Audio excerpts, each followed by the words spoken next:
Hey, family. Welcome to the Real Talk Podcast with Andrea. I'm glad to have you in this space. And you already know we don't do perfect over here. So let's talk. So, if you listened to the last episode, you already know we went somewhere real.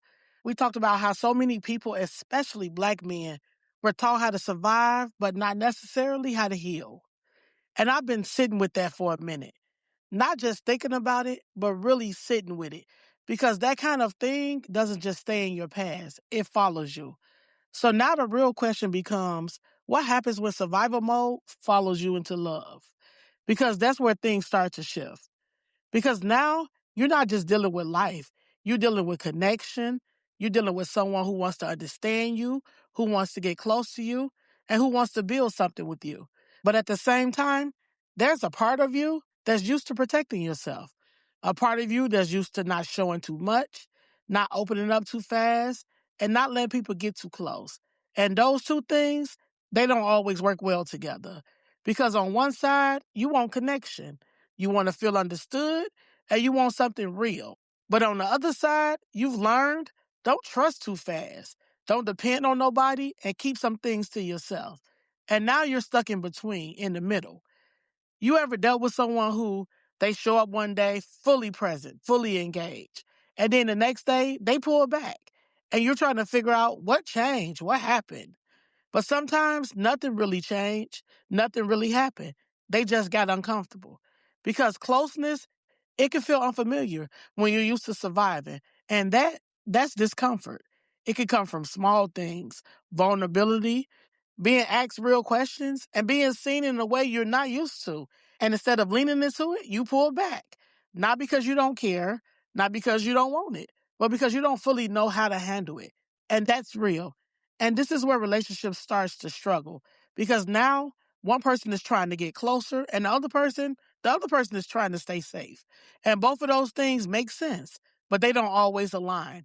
Because from one side, it looks like inconsistency. It looks like you're not showing up the same. But from the other side, it feels like I'm trying. I just don't know how to do this.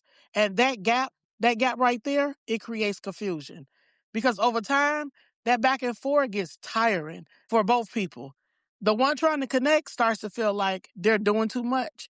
The one trying to protect themselves starts to feel overwhelmed, like this is too much. And now distance starts to build. And I think this is where a lot of people don't even realize what's actually happening. They think this just isn't working.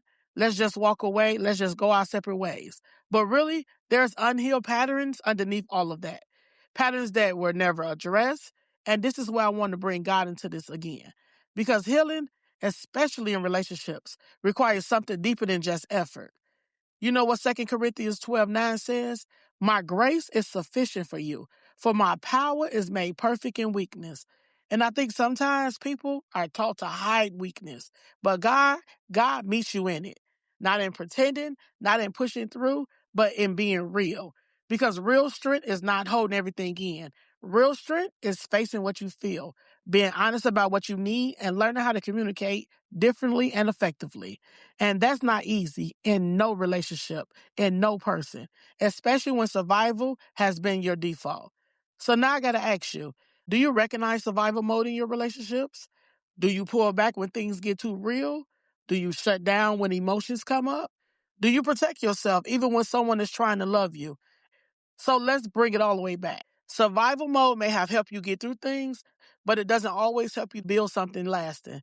Because at the end of the day, what protected you then might be the very thing keeping you from real connection now. Let's heal and grow together, and I'll see you guys in the next episode.